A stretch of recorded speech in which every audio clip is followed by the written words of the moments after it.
Hello.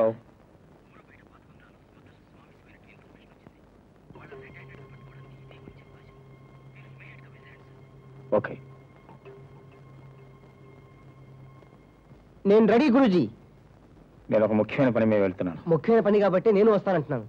No, చాలా dangerous duty. ఏమాత్రం చిన్న పొరపాటు చేసినా ప్రాణాలకు ప్రమాదం. మీ సినిమాలో రిహార్సల్స్ రీటేక్స్ ఉంటాయి, కానీ ఇక్కడ ఒకే ఒక టేక్, అదే ఫైనల్ టేక్. నేను చావుకి భయపడి సార్. ప్రమాదకరమైంది కాబట్టి నేను వస్తానంటున్నాను. ఆ సిచ్యువేషన్ నా కెరీర్కి బాగా ఉపయోగపడుతుంది.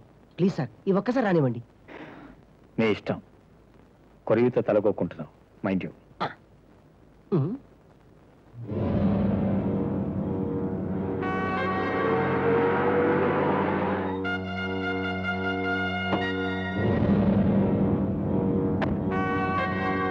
నేను లోపలికి వెళ్తున్నాను.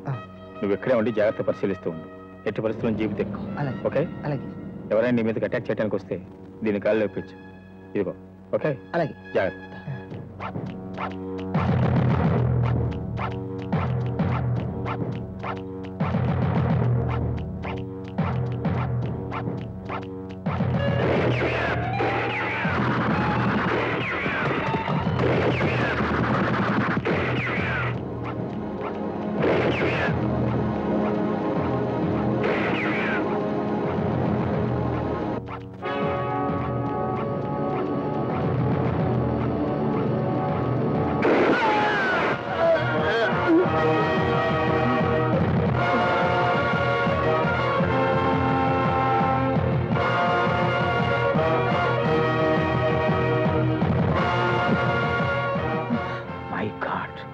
పోలీస్ ఆఫీసర్ని షూట్ చేసావా? ఈయన పోలీస్ ఆఫీసరా? అవును, నా ప్రొటెక్షన్ కోసం వచ్చిన ఆఫీసర్. అయ్యో సారీ సార్. సారీ చెప్పినంత మాత్రాన్ని పోయిన ప్రాణం తిరిగి వస్తుందా? డ్యూటీలో ఉన్న ఒక ఆఫీసర్ని చంపడం ఎంత నేరం నీకు తెలుసా? చీకట్లో తెరచాడుతుంటే నన్ను షూట్ చేస్తాడేమోని నేను షూట్ చేశాను సార్. పొరపాటును చంపినా కావాలని చంపినా నేరం నేరమే. ఈ నేరానికి నువ్వు శిక్ష అనుభవించ తప్పదు. సార్, సినిమాలో అయితే వచ్చినండి, జైలుకి వెళ్తే పరుగు పోతుంది. మీరే నన్ను కాపాడాలి సార్. నువ్వు ఉద్దేశపూర్వకంగా ఈ హత్య చేయలేదని నాకు తెలుసు, కానీ రేపు కోర్టులో ఈ విషయాన్ని మనం రుజువుపరచలేదు. దీనికి వేరే మార్గం ఆలోచించాలి. సార్, ఎలాగైనా నన్ను కాపాడండి సార్. ఓకే. మత్సలేని గతం ఉన్న నేను జీవితంలో మొదటిసారిగా చట్టాన్ని అతిక్రమిస్తున్నాను. అమాయకుడు నిన్ను రక్షించడం కోసం తెలిసి తప్పు చేస్తున్నాను. నా మాట విని వెంటనే ఊరోజులు వెళ్ళిపోరాజు. సార్, మరి ఈ శవం? అది నేను చూసుకుంటాను. స్మగ్లర్స్ తో జరిగిన ఎదురు కాల్పుల్లో బుల్లెట్ దెబ్బ తగిలి ఆఫీసర్ చచ్చిపోయాడని రిపోర్ట్ సబ్మిట్ చేస్తాను. సార్, నా కోసం మీరు ఒక అమాయకుడి తల తెగి పడిపోకూడదంటే నేను ఈ తలవంపులు పని చేయక తప్పదు. వెళ్ళి, పోలీసులు వస్తారు. కమాన్. వస్తాను సార్.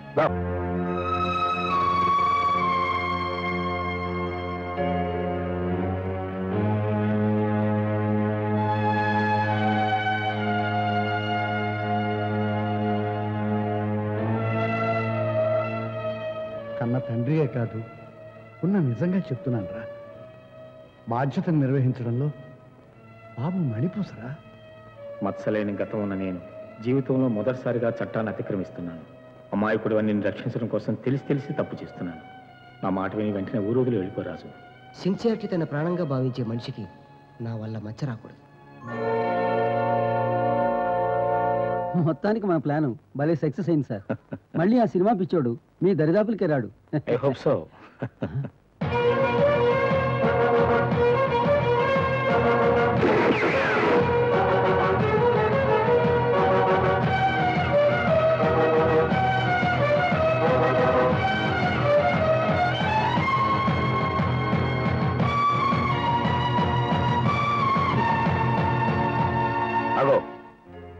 నమస్కారం సార్. నాకెవరు లేదు సార్. అనాథగా పెరిగాను. గుళ్ళోకి వెళ్తే నీ గోత్రం ఏంటని అడిగారు సార్. తెలియదు కదా సార్, అందుకే దేవుడు దూరం అయ్యాడు. స్కూల్కి వెళ్తే నీ తండ్రి పేరేంటని అడిగారు సార్. తెలియదు కదా సార్, అందుకే చదువుకి దూరం అయ్యాను. గొప్ప నటునవుతామని మీ దగ్గరికి వస్తే నమస్కారం సార్. నాలాంటి అమాయకుడిని పంపించడానికి మీరు ఎంత నాటకం ఆడారు సార్. ఆ రోజు పెద్ద మనిషి చెప్పాడు సార్, నా బదులు మిమ్మల్ని హీరోగా పెట్టుకుంటే బాగుంటుందని. ఆయన ఎంత కరెక్ట్గా చెప్పాడు సార్. నిజ జీవితంలో కూడా మీరు ఎంత బాగా నటిస్తున్నారు సార్. మీరు మహానటులు సార్. మిమ్మల్ని ఆదర్శంగా తీసుకొని నాకు నేనే అన్యాయం చేసుకున్నాను సార్. నమస్కారం సార్. మనిషి జీవితంలో ఓడిపోయినా పర్వాలేదు, ఆదర్శ చేతిలో మాత్రం ఓడిపోకూడదు. కానీ నేను రెండిట్లో ఓడిపోయాను సార్. వెళ్తాను సార్. ఇంకెప్పుడు మీ కంటికి కనపడ్ను. నేను తప్పుగా మాట్లాడితే క్షమించండి సార్. వస్తాను సార్. అగో, ఏమిటి అర్థం లేని ఆవేశం? ఇదంతా ఎందుకు చేశాను నీకు తెలుసా? నీకు ఇదివరకే చెప్పాను, రియల్ లైఫ్లో రిహార్సల్స్ రీటేక్లు ఉండవని. ఒక చిన్న తప్పు చేస్తే ఒక జీవితమే బలైపోతుందని. వేసిన తప్పుట అడుగులను సరిచేసుకోవడానికి పరక్షణం కూడా కాలచక్రాన్ని వెనక్కి తిప్పలేము. ఆసక్తే మనిషికుంటే, ఆసక్తే మనిషికుంటే. ఏమండి ఏమండి? ఏమండి ఏమిటండి? విన్నారా ఈ విషయం? చెప్పండి, ఎలా వింటాను చెప్పండి. ఓకే. వసుంధర అనే అమ్మాయి ప్రకాష్ అనే అబ్బాయిని ప్రేమించిందట. ఏం వాళ్ళకి వేరే పని పాట లేదా? క్యూ. ఆ తర్వాత వాళ్ళిద్దరూ కలిసి ఓ అందమైన పూల రథం మీద స్వప్నలోకాల అంచుల కోసం ప్రయాణం చేశారట. Stop it. ఆ తర్వాత జరిగింది ఏంటో నేను చెప్తాను. ప్రకాష్ ఆమెను తన దగ్గర తీసుకున్నాడు, తన గుండెలకు హత్తుకున్నాడు. ప్రియా ప్రియా అనే ఆమె గుండె చప్పుడు వింటుంటే ఈ పూల రథం, ఈ ప్రయాణం అనవసరమని, ఇంకా ఈ సృష్టిలో ప్రేమంతా ఆమె కళ్ళల్లోనే ఉందని, ఈ ప్రకృతిలో సంగీతం అంతా ఆమె నవ్వులోనే ఉందని, ఆ ప్రేమమూర్తి తన కోసమే పుట్టిందని, తన ప్రేమ కానుకగా ఆమెను మాంగళ్యధారంతో తన సొంతం చేసుకున్నాడు. నిజంగా అతని కంటే అదృష్టవంతుడు ఈ లోకంలో. ప్రకాష్, ఇంత ప్రేమని ఆరాధన్ని ఈ చిన్న గుండె తట్టుకోగలతా? I'm lucky. I'm very lucky. I'm lucky to.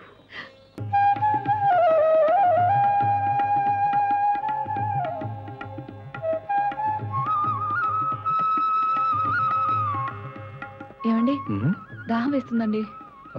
వేసింది, అయితే తీసుకో.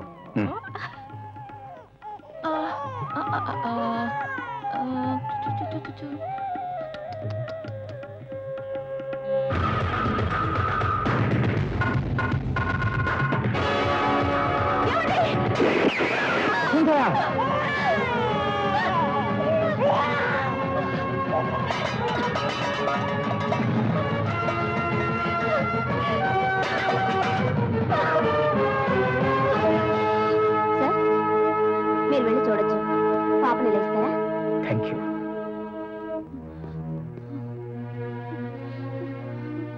Vasundhara, you will be absolutely all right. నువ్వు కోలుకోగానే మళ్ళీ మనం దయ దర్శనానికి వెళదాం. భగవంతుడు నాకు దర్శనం పైలోకలోనే ఇస్తారండి. వసుంధర, అందుకే నా ప్రయాణం మధ్యలోనే ఆగిపోయింది. లేదు, నీకేమీ జరగదు. నిజం నాకు తెలుసండి. ఏమండి, పాపను ఒకసారి చూపించరు?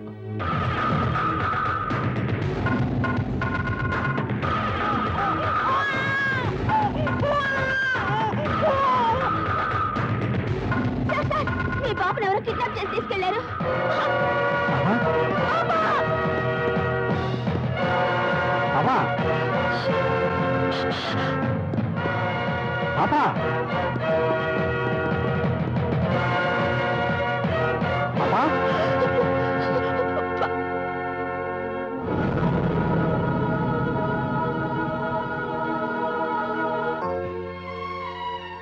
నా భార్యను చంపి నా బిడ్డను నాకు దూరం చేసిన నర్సింగ్ త్వరలో జైలు నుంచి విడుదల కాబోతున్నాడు.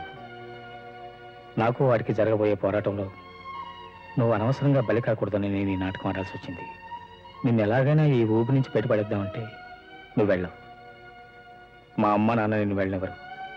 పైగా నువ్వు ఎక్కడికంటే అక్కడికే వచ్చేస్తున్నావు. ఆల్ ఇండియా పోలీస్ మీటింగ్కి వచ్చావు. చివరికి నర్సింగ్ గారిని సెంట్రల్ జైల్లో కలుసుకోవడానికి వెళ్తే అక్కడికి వచ్చావు. పోలీస్ ఆఫీసర్ జీవితం అనుక్షణం రిస్క్తో కూడింది. ఒకసారి ప్రాణానికి ప్రమాదం. క్షమించండి సార్, మిమ్మల్ని తప్పుగా అర్థం చేసుకున్నాను. All right. ఇక నీకు కావాల్సిన ట్రైనింగ్ నేను ఇస్తాను. నిజంగానే సార్? ఎస్. తప్పు చేసిన వాళ్లే బాహాటంగా తప్పించి తిరుగుతున్న ఈ రోజుల్లో ఏ తప్పు చేయకుండా నీకు నువ్వే పోలీసులకు సరెండర్ అవ్వాలని వచ్చావంటే అది నీ ఔన్నత్యానికి, నిజాయితీకి తార్కాను.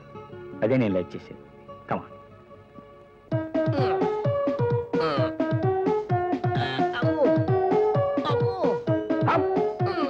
ఇప్పుడు కాదు. ఇప్పుడు ఈ కాల్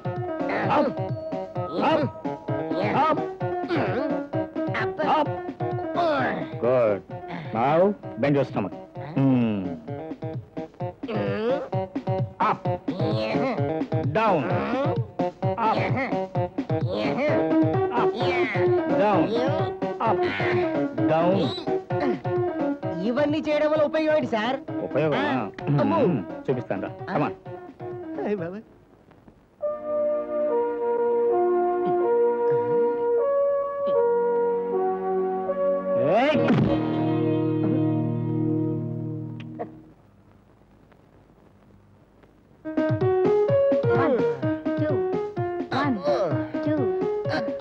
అమ్మో నా ప్లాంతరే పగిడే. ఈ వేసే దెబ్బని తట్టుకోలేను. ఒళ్ళంతా బాంబరీ అయిపోతుంది. ఆయన వదిలితే నువ్వు వదిలితే ఆయన, ఇద్దరు కలిసి ఒకరి తర్వాత ఒకరు ఎక్సర్సైజ్ వాయించేస్తున్నారు. ఈ మాత్రం దానికి ఆగలేని వాడికి పెళ్ళెందుకో? అమ్మ నా టీచరు, ఆ రూట్ లోకి వచ్చావా? అయితే చూడు, నీకు నీరసం వచ్చి చోట్లు పట్టేదాకా ఎక్సర్సైజ్ చేస్తూనే ఉంటా. కానీ